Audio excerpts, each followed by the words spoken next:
Next up is Chippendale's treehouse, which is kind of cool. It's a cool looking treehouse. I could have sworn I remember this being more substantial, but when I look at it today, it seems less so. You basically just go in this door right here.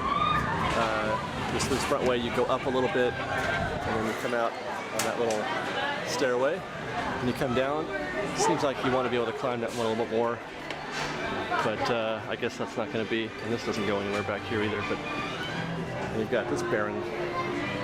I'll bet you this used to be a ball pit. You can't even see that, can you? It's just an empty space. And there's the exit to the treehouse. Kids will go up full of excitement and come down, well, slightly underwhelmed, I guess is the best way to put it.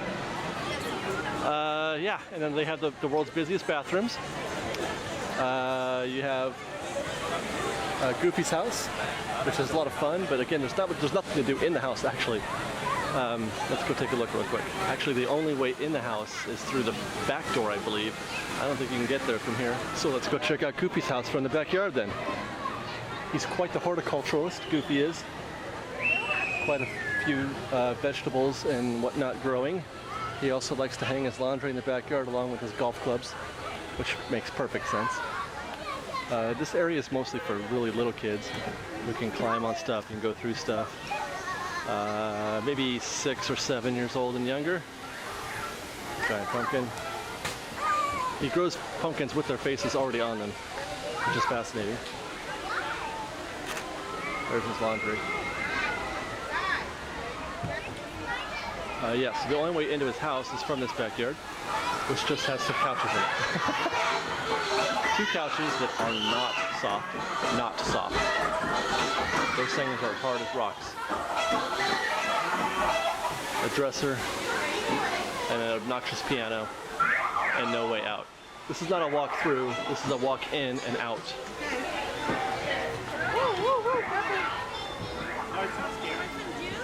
And without a child, I feel like I need to get out of here. And before we leave, I will show you that there are some places to eat. You can get some very generic fruits and drinks, some generic pizza, and some generic hamburgers and hot dogs, I believe. Nothing too adventurous, and ice cream. This area is really washed out and sunny. It's that bright out here. No coverage. They gotta get some trees up in here. Come on, Walt. We'll exit through the gift shop and say goodbye to Toon Town.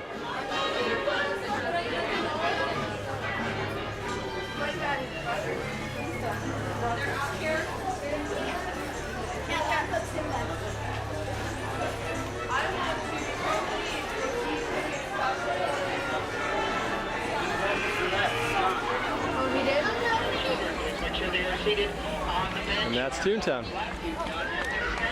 What else is going on? The Matterhorn, as usual, is quite popular today. The line is extensive. I don't even know where it is on the other side of the mountain, but I would bet it's all the way around.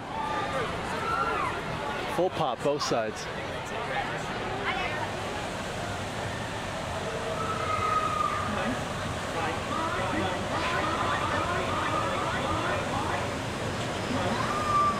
So I'm here on the top deck of the monorail boarding station in Tomorrowland, and I'm here because I want to get this view to show everybody my personal feelings about this section of the park.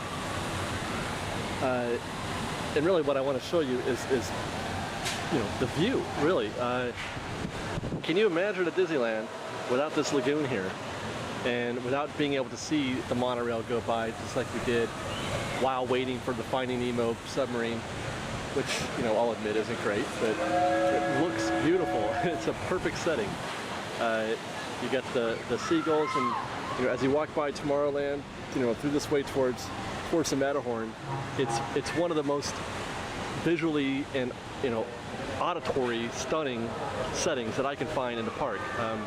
The juxtaposition of the mountain and the cars going by and the people screaming with the tranquil sounds of the lagoon, and then to see the submarines go by real slow like, and you can really absorb it and soak it in.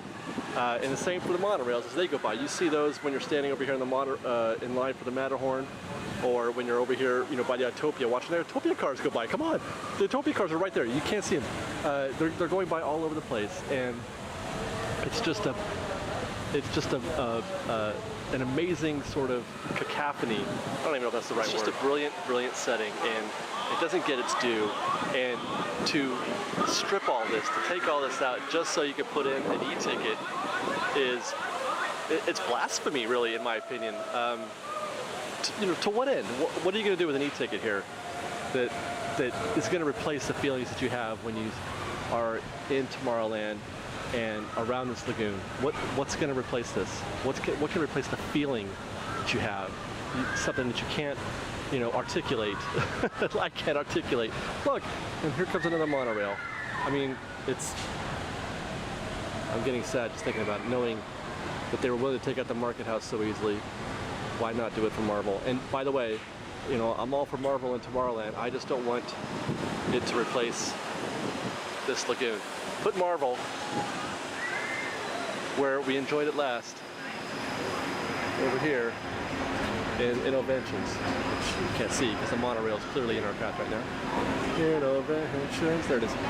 Put Marvel in there, just like it is right now with the Iron Man tech.